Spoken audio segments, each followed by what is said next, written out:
So made it down to the range with Kelvin, and one of the reasons, or the main reason I came here was I found he's got some YouTube videos, some articles online, and basically it was the most detailed information on the swing that I'd ever seen.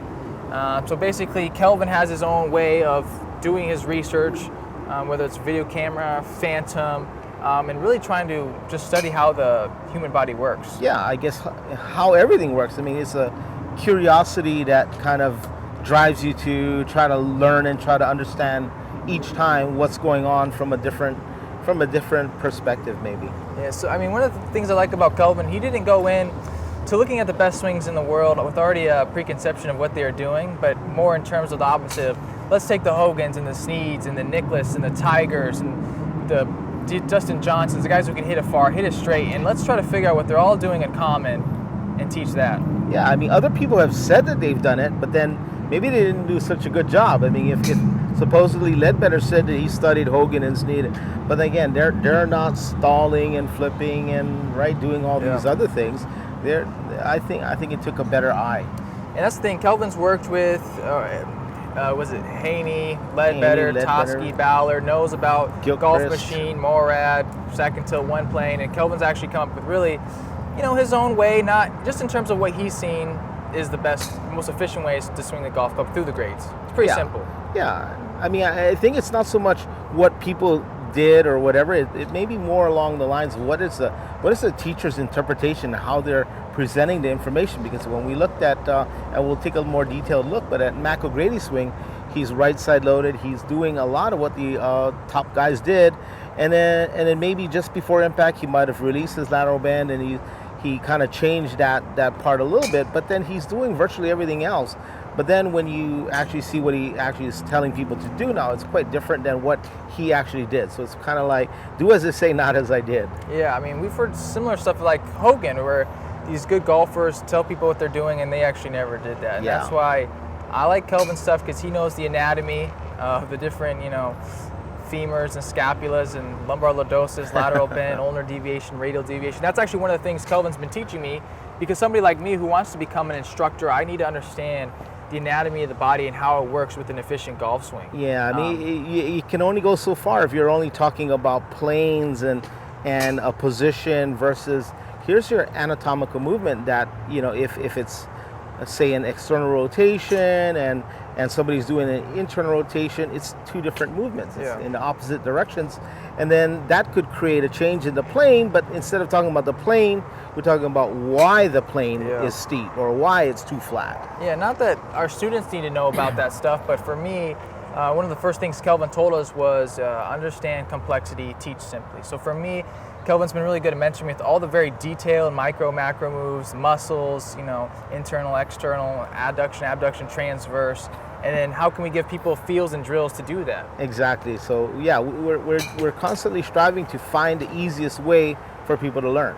I love it. Okay, so Kelvin's going to kind of go through, kind of show us, what some of the angles he would film at and what he's looking for. I mean, Kelvin, give me your two philosophies that you kind of build the swing around. Okay, well, why don't we try doing this? Maybe you just go and hit the ball. I'll shoot a few videos, and then we'll talk about what I'm looking at from every direction. How's that? Okay, perfect. Okay, so while Gabriel is hitting, then we're watching the shape of the shot. What iron, Gabriel? This is a 5-iron. And then we're also listening, because that one sounded a bit heavy. Take it easy now. That's why I'm here, Kelvin. That's why I'm here.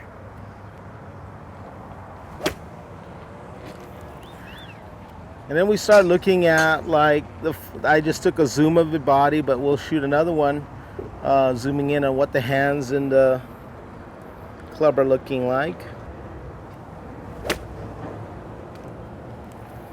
And then you're just going to trying to capture just the club head, Kelvin? Yeah, I'm going to watch the club hitting the ball. Okay, good to go? Good to go. Oh, dear God. Yeah, well, I hit... Yesterday we played, Kelvin. How many greens did I hit? 4 greens. 4 greens. You got your work cut out for you. I mean, that's got to be easy. 21 putts. 21 putts, 4 greens. I mean, for you, I can't really get any worse. Yeah. I can only go up from here. Gabriel might be the best putter on the planet. Okay, so, I kind of look at things like trunk balance, which we can kind of just draw up some lines here and just look at, in general, what's his body doing. See some pretty good position of his trunk at the top of the backswing there, and then kind of look at what things might be making sense here. But basically, plane looks pretty decent. He looks a little bit like he's widening, so the arms get a little bit wide there, which might have accounted for the heavy shot. We see the hands maybe not moving as much to the left, kind of still straight at the target. Here's our little shot of impact. That's not too bad there. So it does look like it's in the right place. It might be a shade closer. Did that ball draw?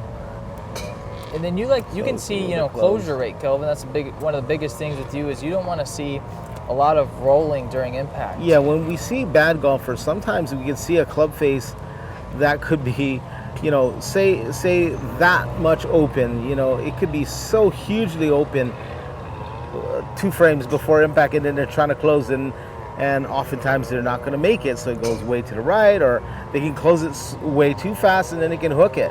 So that would be again the most difficult way to play golf, because you're actually trying to deal with things like timing. Oh, okay. So here's a little bit of again, it's a little loss of the lag a bit too early there. It's looking too extended on the arms.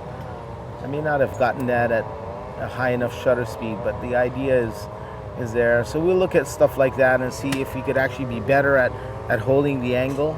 So there's just instead of flipping it and adding loft. Yeah, and it's not a flip. It's not a true flip, but it actually is increasing that rate as you get through impact. So it's a higher, what I call a rate of flip, or a rate of right wrist flexion.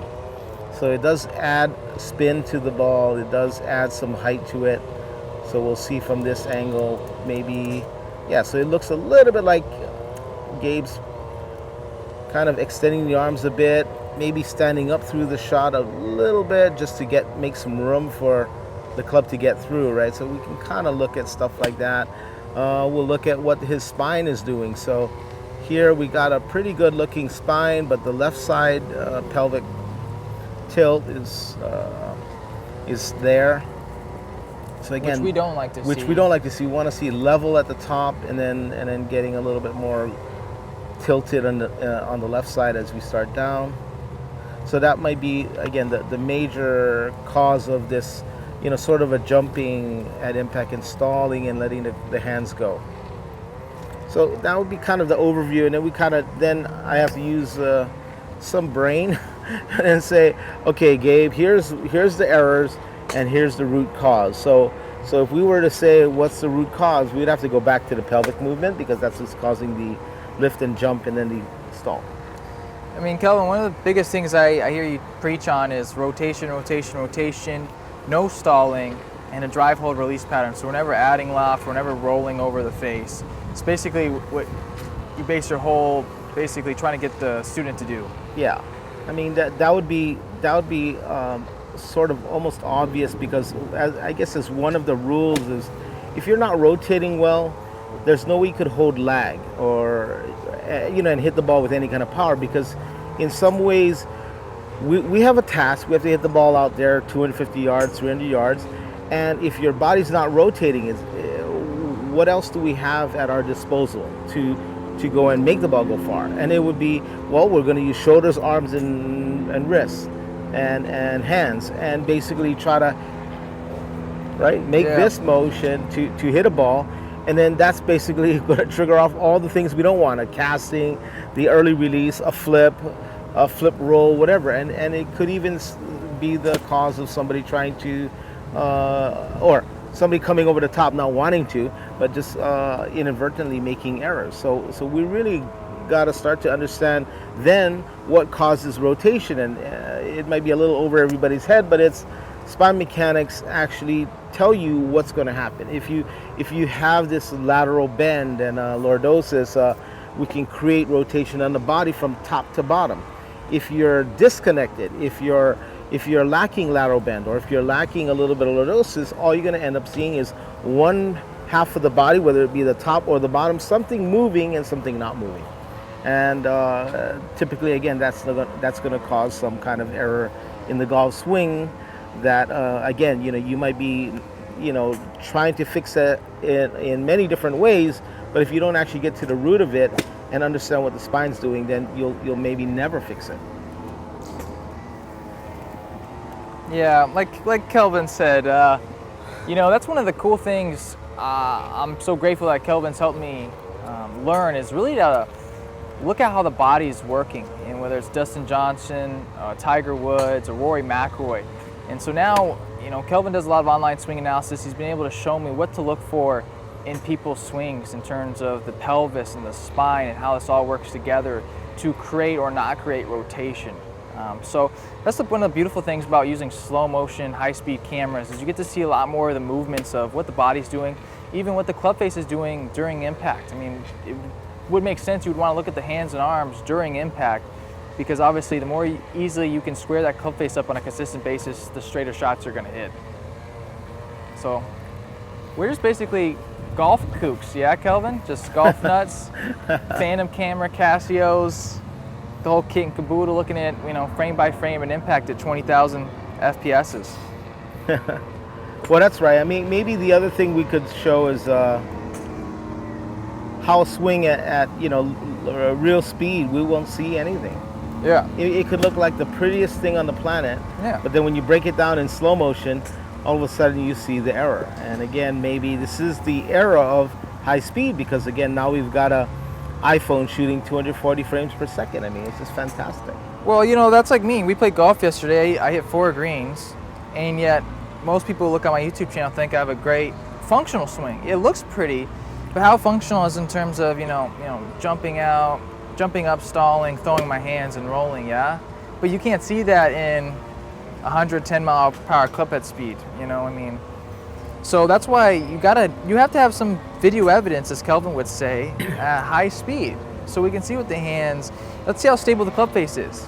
I mean, let's just try to take a look how stable the hands and club face are at impact at this speed. I didn't see nothing.